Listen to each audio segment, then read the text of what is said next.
give us the background of how you ended up at the Supreme Court as a clerk for Justice Robert Jackson? Well, first I had to go to law school. Right? Yeah, give us a little background there. And of course, I went to a 3-year law school. By contrast with Jackson, who it has been said over and over again, only spent 1 year at Albany Law School. I think that's somewhat of an exaggeration of his lack of education, because he really had an extensive lifelong education. And even in that 1 year at Albany Law School, he did 2 years of work. But getting back to me, I graduated from law school in February of 1945. Harvard Law School. And I had been asked to clerk for Justice Jackson before graduation, and my term was to begin as normally in June of that year. But sometime in January, I believe, Phil Neal, who was my predecessor as law clerk, and who I think had some part in getting me the job, asked me whether I would be able to start earlier than June. He suggested February, right after graduation. I asked him what the reason was, and he said, of course, he was committed to the justice for the end of the term, and unless I was willing to come, he couldn't dishonor his obligation. He couldn't get away, but he had an opportunity to go out to San Francisco during the formation of the United Nations. He was asked to go there as an assistant to Alger Hiss, who was one of the people instrumental from the United States point of view in organizing the UN.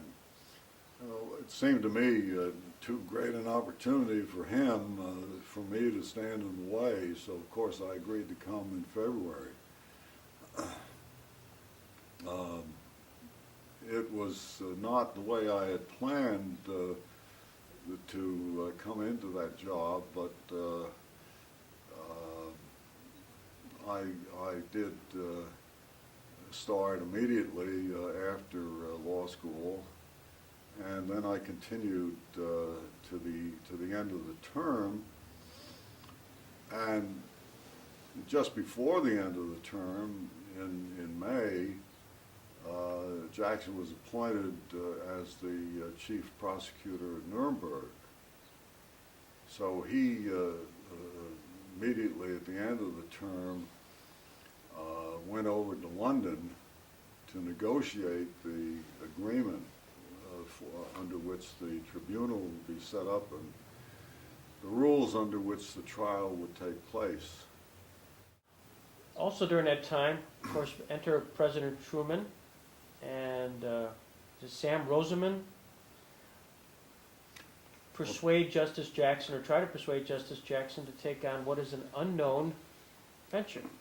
Did he have any reason to have conversation with you and say, gee, I've been given this opportunity? And well, the only conversation that I recall that he had at that time was that he asked me to do some research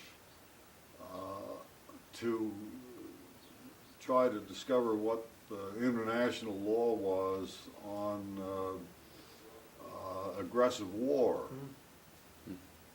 And I don't know whether whatever memorandum came out of it still exists. I haven't seen it among his papers.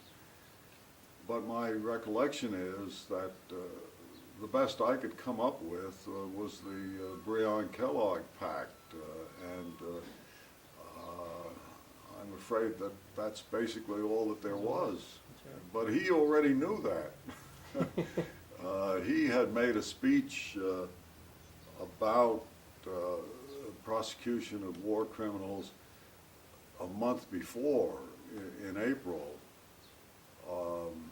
I believe before the American Bar Association, in which he outlined the way in which he thought that a trial ought to take place and the conditions under which the defendants should be tried, so that it was natural, I would think, that Truman would approach him to be the chief prosecutor. Apart from what may also be true, and that is that Roosevelt probably intended to have him do that. And when Truman came into office, I believe his basic orientation was that he wanted to do whatever he thought Roosevelt would have done. And obviously, Judge Rosenman had been consulting with Roosevelt about the war crimes trials, and undoubtedly, well, I say undoubtedly, probably suggested to Truman that Jackson would be ideal for the job. Of course, you know that when Jackson first came to Washington, he came as General Counsel for the Bureau of Internal Revenue, as it was then called. And one of his first tasks was to try a case against Andrew Mellon, the former Secretary of the Treasury. And in that case, and in other cases that he tried, both for the tax department and later on in the antitrust division, he established his reputation as a prosecutor. He had been largely known in his private practice as a defense lawyer. Of course, his earliest case, before he was even admitted to the bar, was a defense of street railway employees who were accused of violence during the course of a strike in Jamestown, and he was successful in getting a verdict of acquittal in their case. That was probably a very good start for his career. He was not yet 21 years old.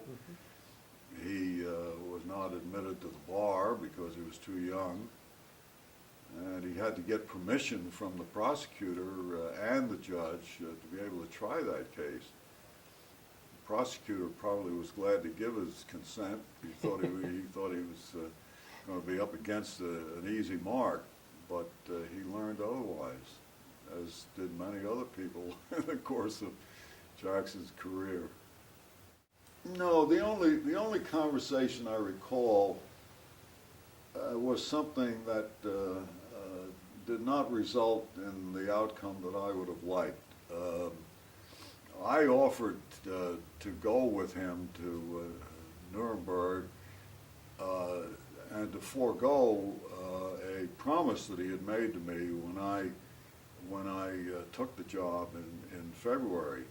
In February, I thought that I had something of a bargaining position, and so before I took the job, I asked him whether it would be okay with him if in June, at the end of the term, I could take the extended vacation that I had been planning on after law school. Oh, he said, yes, of course you can do that.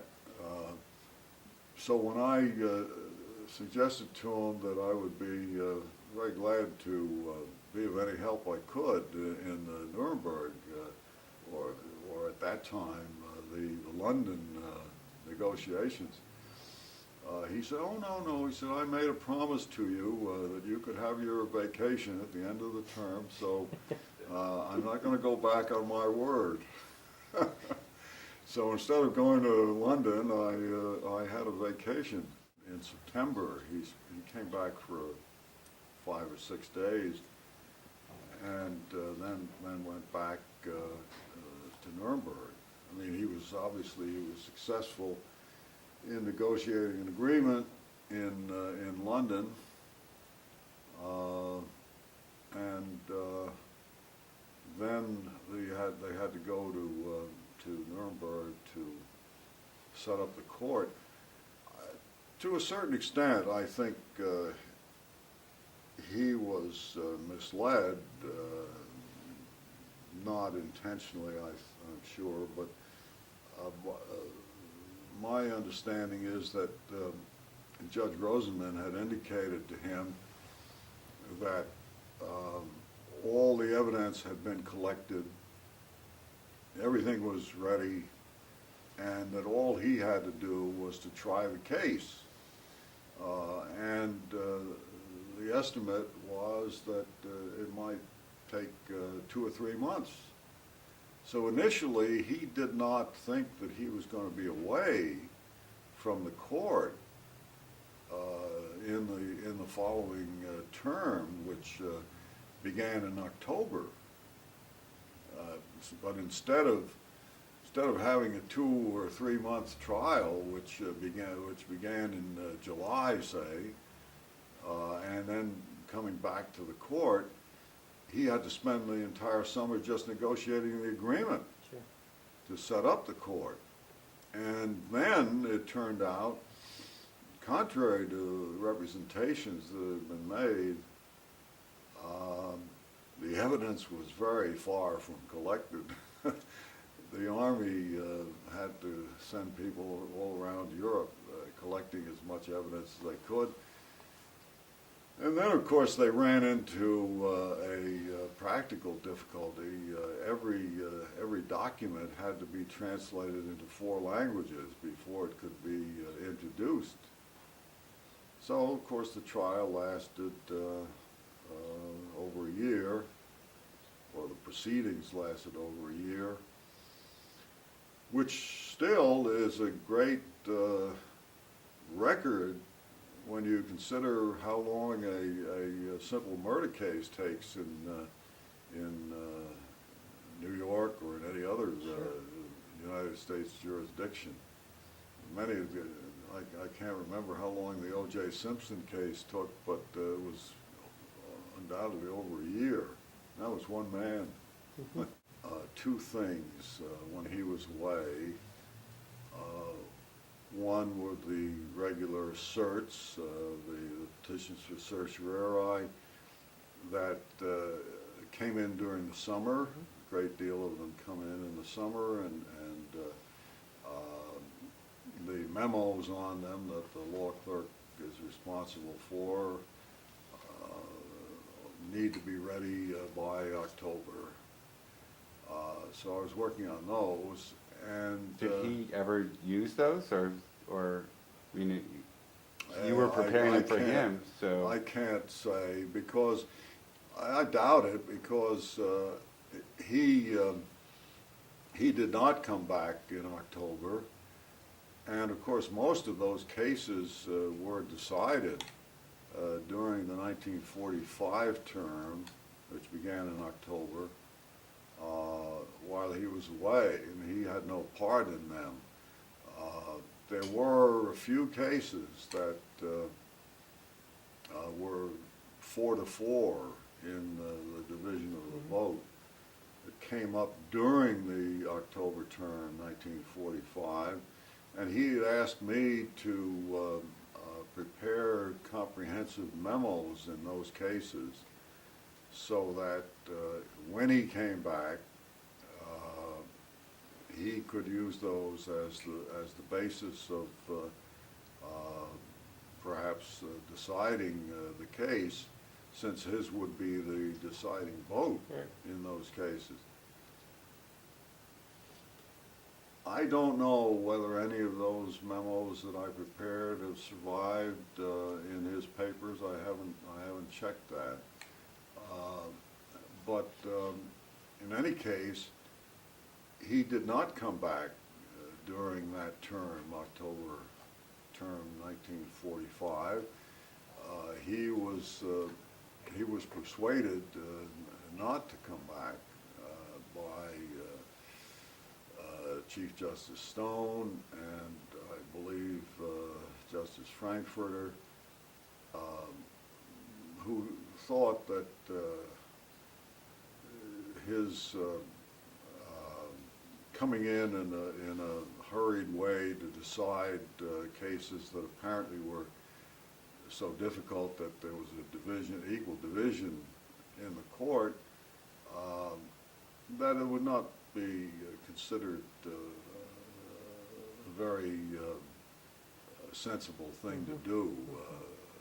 That those people that resented his having gone to Nuremberg in the first place and taken a leave of absence from the court would perhaps think that it was not very advisable for him to come back and decide these cases without having heard oral argument and in a expeditious way, since he would only be able to be there for a short time anyhow. He'd have to go back to Nuremberg. So he never came back during the term. It may be that those cases, or some of them were probably decided just 4-4, which of course means that the decision of the circuit court or the court from which the case came is affirmed. A few of them may have gone over to the 1946 term, but I'm not sure which ones those may have been. I think a little research would show that. 1945, you're there. Okay, the 44 term then. Jewel Ridge is before the court. Jewel Ridge is a case which, of course, I'm not even going to pretend to get into the specifics of it all, but creates the conflict of interest issue with Justice Black. And as I understand it, on the motion for re-argument, there is at least the issue is raised, albeit cryptically, among the Justice Jackson and regarding the conflict issue, and it plays itself out through Nuremberg. Was during that, at any point, did Jackson talk to you about his concerns about the conflict? No. The thing that was clear throughout Jackson's career is that basically, fundamentally, he did his own work.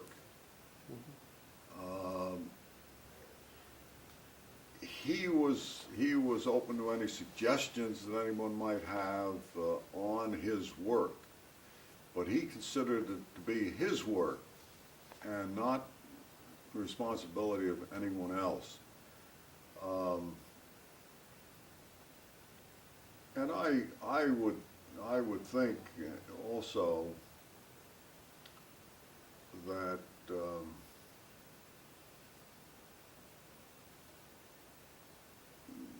on a question of possible conflict of interest, it was not the kind of thing that he would discuss with a new law clerk. I mean, I was new. Or by contrast, Justice Frankfurter did not have any hesitancy in discussing various things with any law clerk that he could get hold of.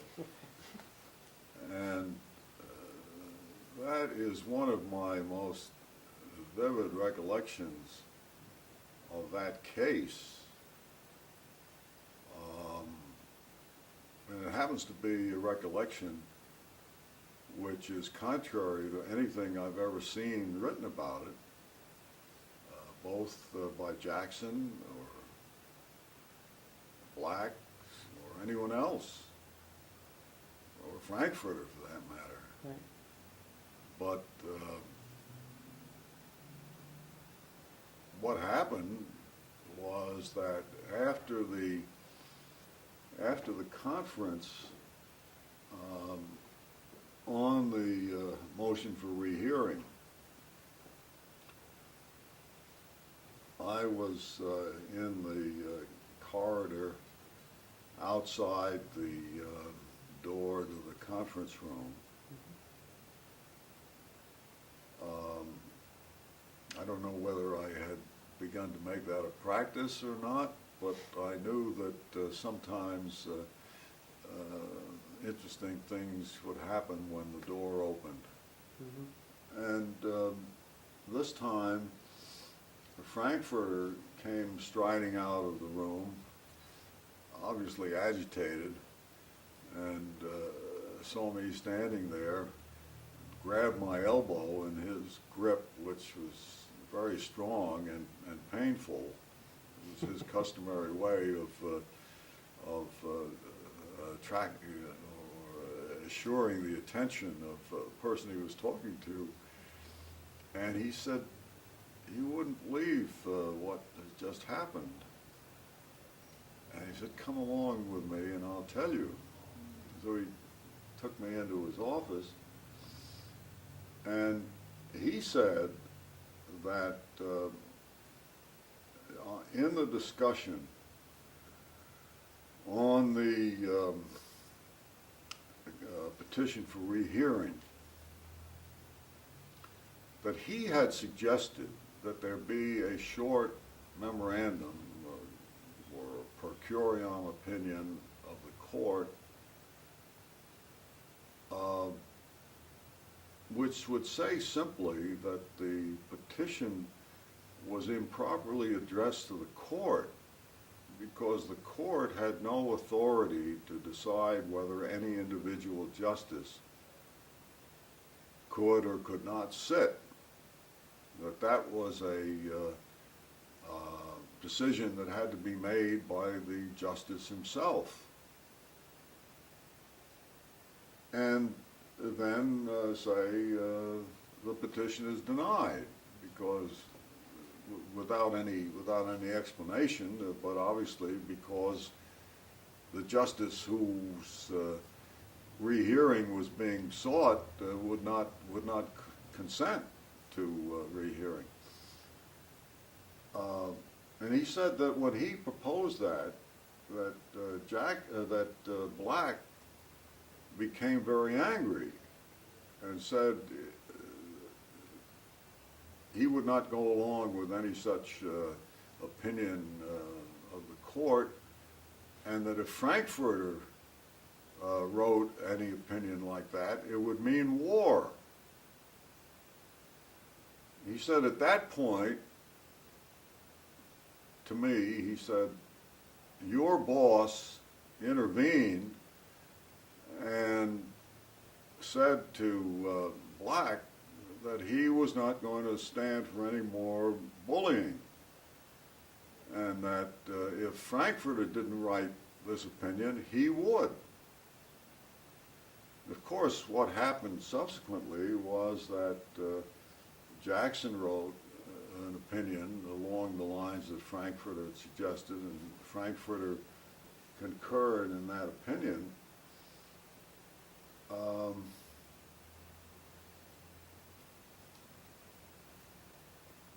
But nobody has ever detailed what I have just said. And I suspect, at least my speculation is, that the reason for it is that by the time Jackson's cable came from Nuremberg the following year, discussing what had happened in the conference, nobody had mentioned Frankfurter up to that point in the stories that were leaked to the Washington press about what happened in the conference, indicating that blacks' honor had been insulted or something of that sort. Nobody said anything about Frankfurter. The only discussion was about Jackson. And obviously, when Jackson wrote his cable, he would not think it necessary to interject the participation of Frankfurter. And also, I think that he would have not thought it seemly for him to paint himself as a hero coming to Frankfurter's defense. Right. And there really was no reason for him to put Frankfurter in the picture. His story it really involved what he had said and in response to blacks' statements. So nobody has ever mentioned Frankfurter's involvement in the matter. Not that I think it's significant, but I do think that it is more likely that that kind of a technical objection would have come from Frankfurter initially, right, rather than from Jackson, and that Jackson got involved in it, according to my understanding, simply because he came to the defense of Frankfurter. There are many other aspects to the Jewel Ridge case, which I'm sure you're familiar with. But one of the most significant, I think, is that initially the case was decided the other way. It was a 5-4 decision in favor of the coal mine operators, not in favor of the union. And Jackson was assigned by the chief to write the opinion. Justice Reed was one of those on that 5-man majority. But as he did on that occasion and on many others, he changed his mind. And he then made the minority the majority by shifting his vote. And as it happened, of course, the person then who had the right to assign the opinion was Justice Black, who was the senior associate at that time. And he assigned it to Murphy. He wouldn't write it himself for whatever reason. But the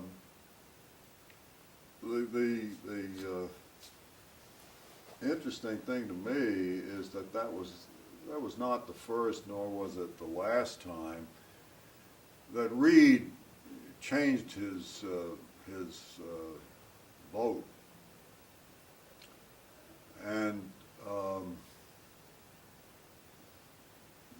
there is some suggestion or possibility or likelihood that the reason that he did was that pressure was put on him by Justice Black. Because in many of these cases in which he shifted his vote, Black turned out to be either the opinion writer in the new majority or had been on the majority to begin with, and then got Reed's adherence. And the reason that I think that that's very likely is that it appears, of course, all of this was unknown to me at the time. Sure. I believed, like innocent young law clerk that these things were decided on a very high plane, and that people struggled with possible decisions one way or the other, and they eventually came down after a hard mental struggle to one side or the other. But Black, of course, was basically a politician, and he'd come to the court from the Senate. And he spent a lot of time at the court trying to proselytize among the other justices.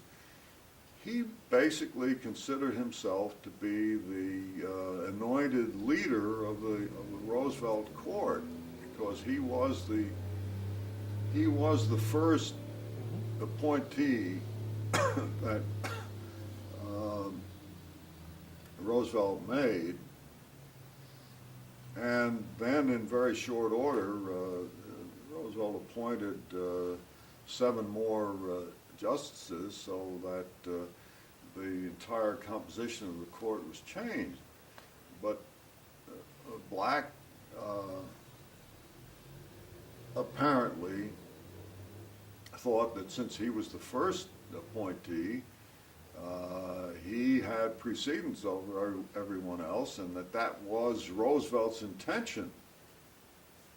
And he expected the other justices who were appointed after him to follow his lead. But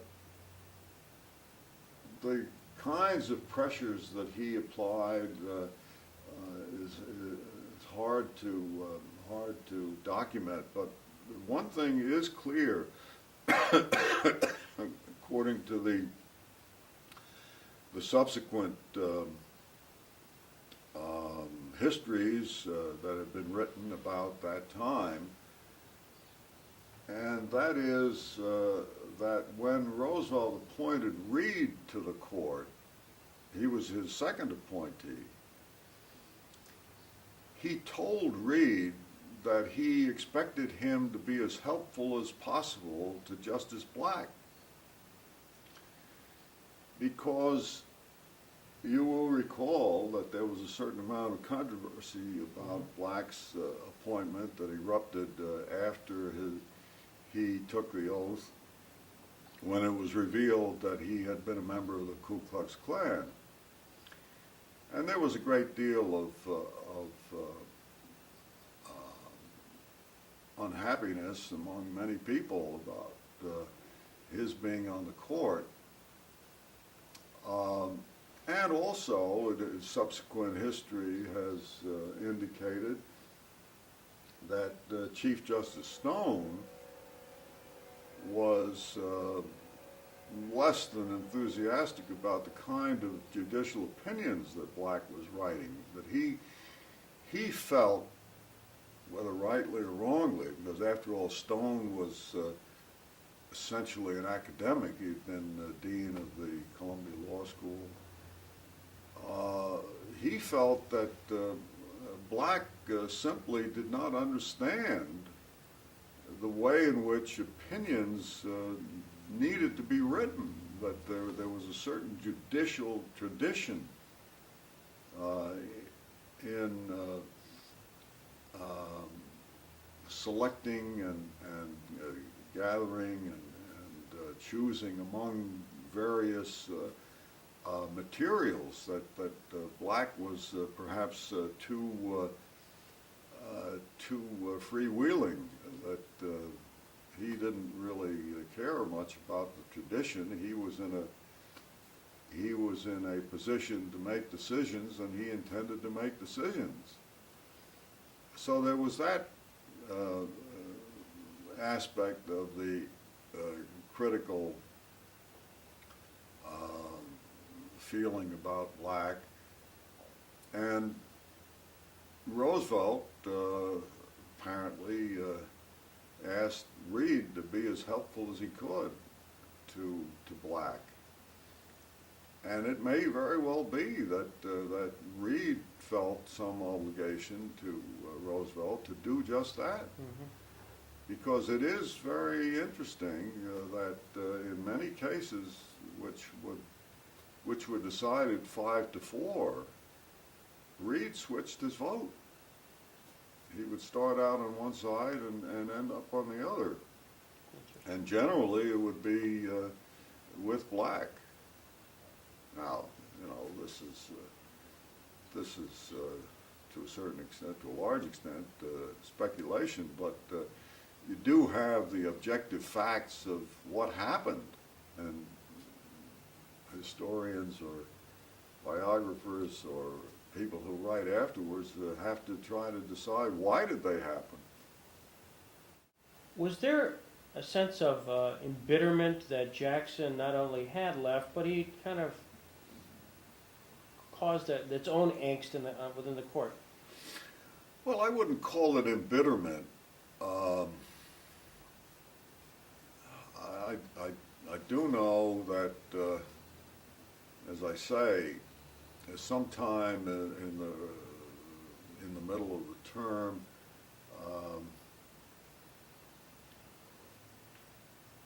Stone and Frankfurter wrote to Jackson suggesting that he not come back during the term for the purpose of deciding the 4-4 cases.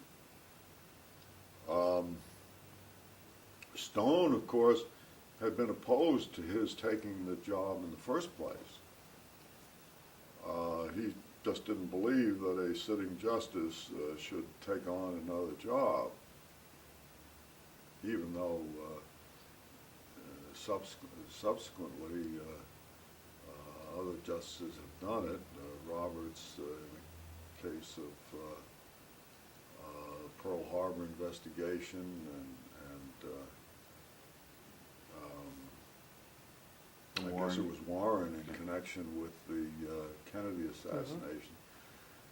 But Stone was very clear that he not only didn't think that a justice ought to take another job while he was sitting, but that he had doubts about the underpinnings of the case itself, the Nuremberg case itself.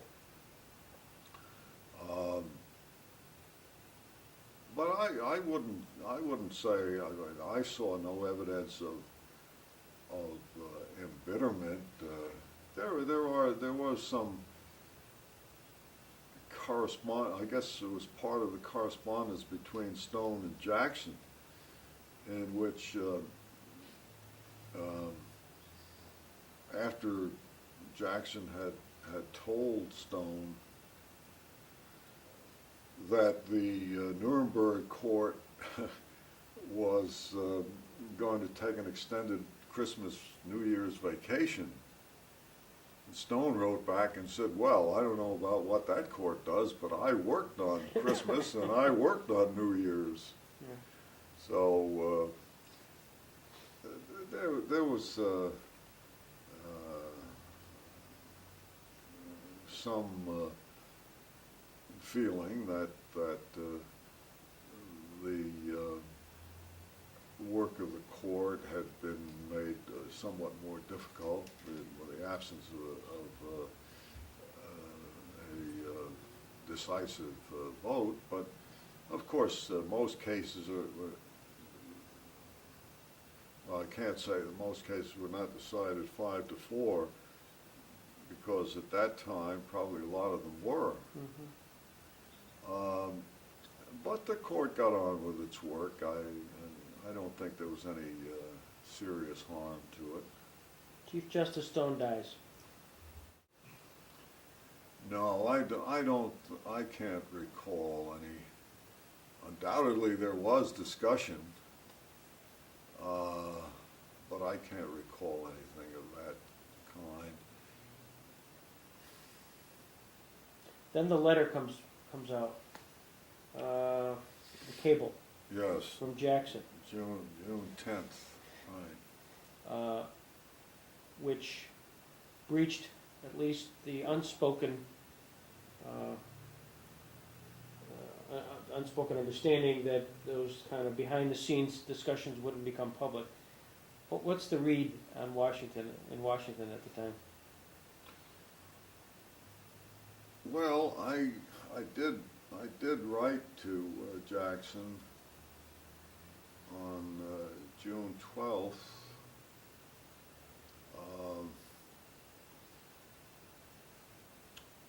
And in that letter, I indicated that there was a certain amount of criticism.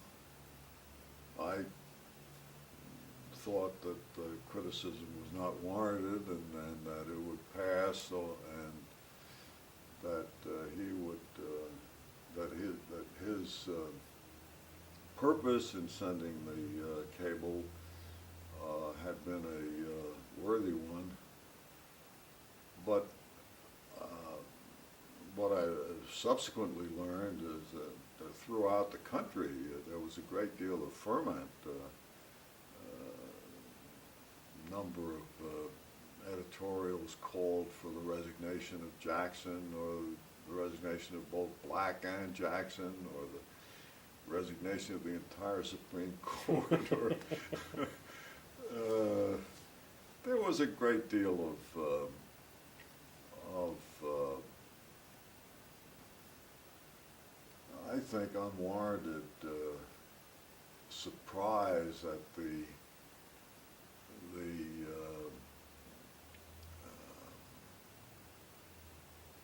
revelation of Jackson's feelings about Black.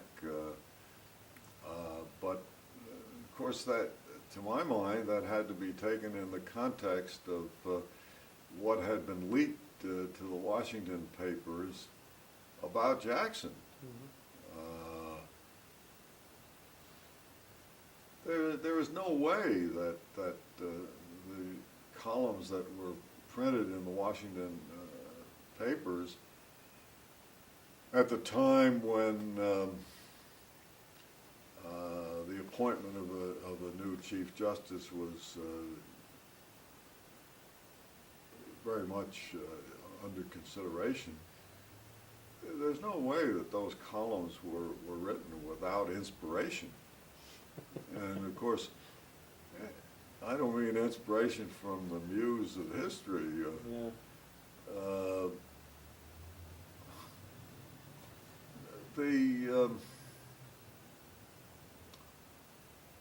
The things that were said in those articles by columnists who were known to be friends of Black and Douglas, who were very socially involved with them and politically involved with them, were just unforgivable as far as Jackson was concerned. And I felt very strongly that it was an outrage that a man who had spent his entire life in an honorable and decent practice of the law and a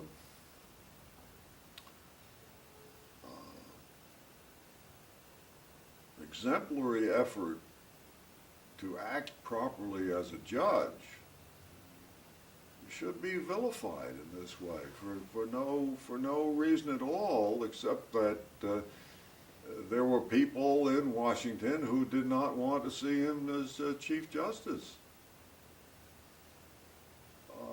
So my attitude, I know at the time, was not just automatically supportive of him. I mean, I had come to know him in the 4 or 5 months that I'd worked for him, and I thought that he was an extraordinary man, and that the basic quality that he had was honesty. So that for people like Doris Fleeson or Jack Anderson, or Drew Pearson to be making comments about how he had insulted Southern honor. It was outrageous. It was just unbelievably unfair. And of course, that may have been the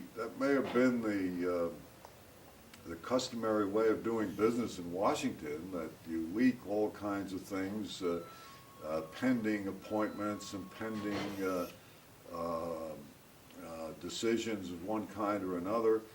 But generally speaking, there is a counterweight to that. There's somebody around who is ready to take up the cudgels on the other side. Jackson was not in Washington, and Jackson was not the kind of man who, as you've said many times, who would seek a job. He had advanced in his career by being asked to take additional responsibilities, and he would not have conducted any kind of a campaign in support of his candidacy for the Chief Justiceship. But as a matter of fact, I believe that one or another of his assistants had suggested that they could organize such a campaign for him, but he declined. He would not authorize them to do it.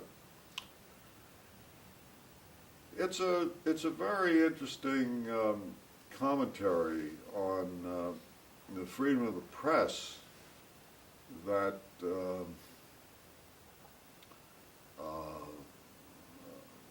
Justice Black has made so much his own bailiwick. I mean, he apparently decided that the way in which he would go down in history was as a great defender of freedom of the press.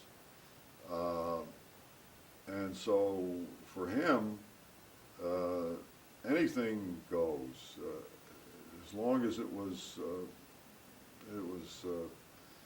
to be published or to be spoken. He said, after all, the Constitution says, no law shall be passed abridging the freedom of the press. Well, some of us ask, we understand no law, but what does freedom of the press mean? That's subject to interpretation. Is it freedom of the press to vilify people at will? Is it freedom of the press to publish pornography? Is it freedom of the press to influence courts in their pending decisions? There's a certain amount of ambiguity there in the words that the Constitution uses. And Jackson, of course, was aware of that.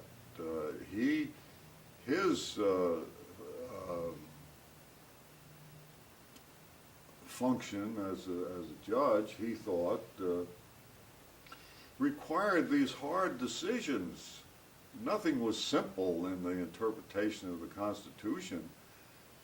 You had to balance the rights of the individual against the rights of society. We don't live in a vacuum. You can't have freedom of the press or freedom of speech without responsibility.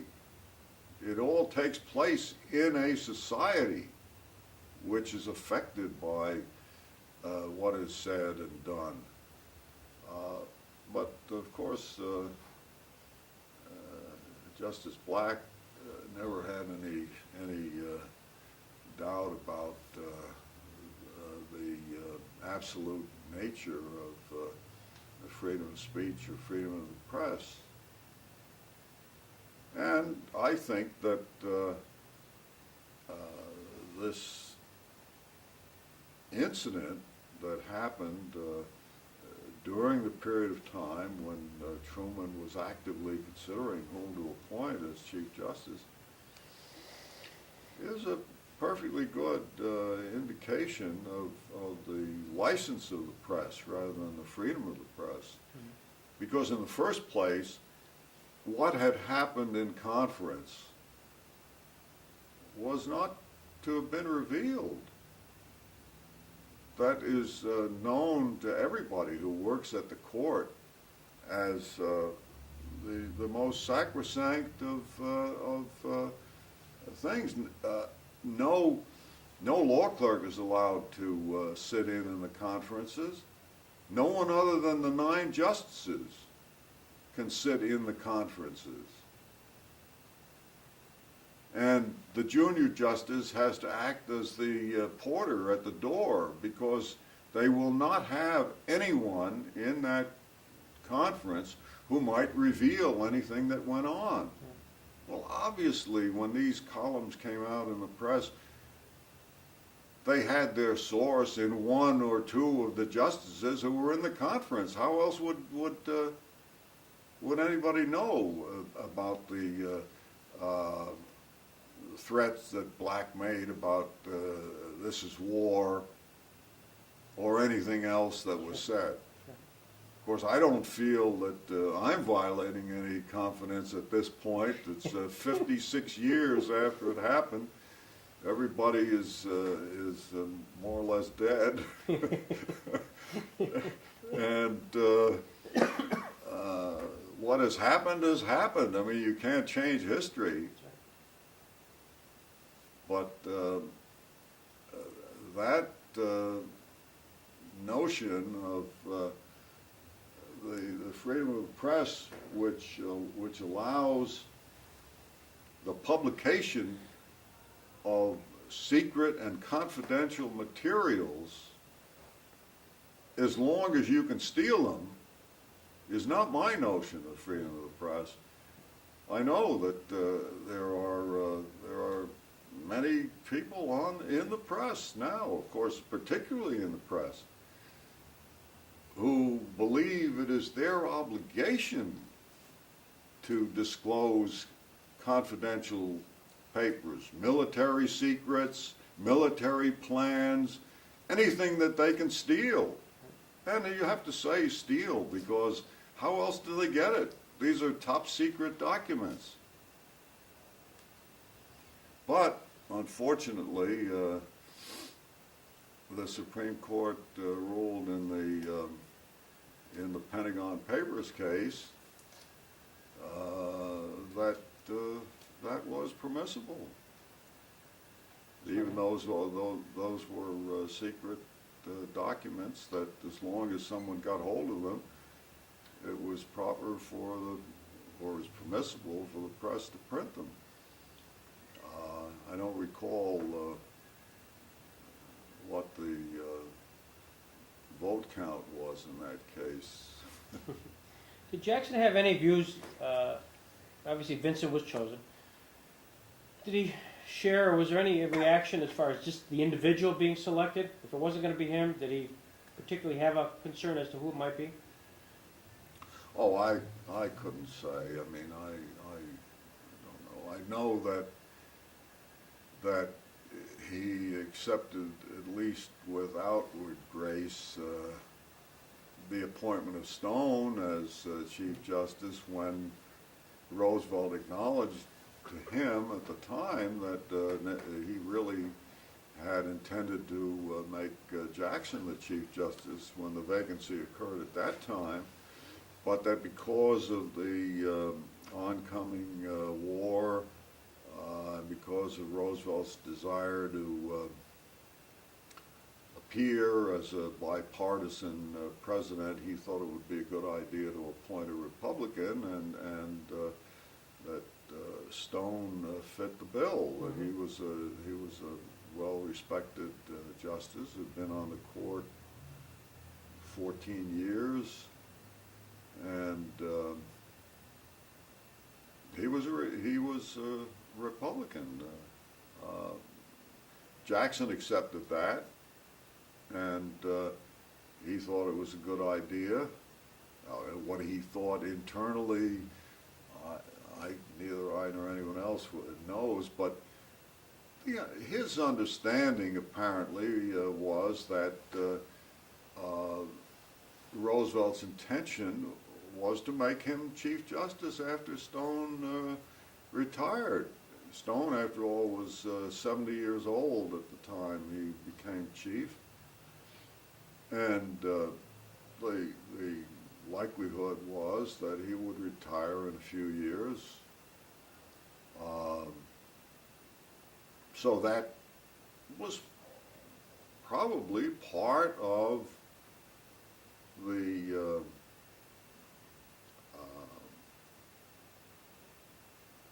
disappointment that Jackson showed when he was not appointed when the vacancy did occur.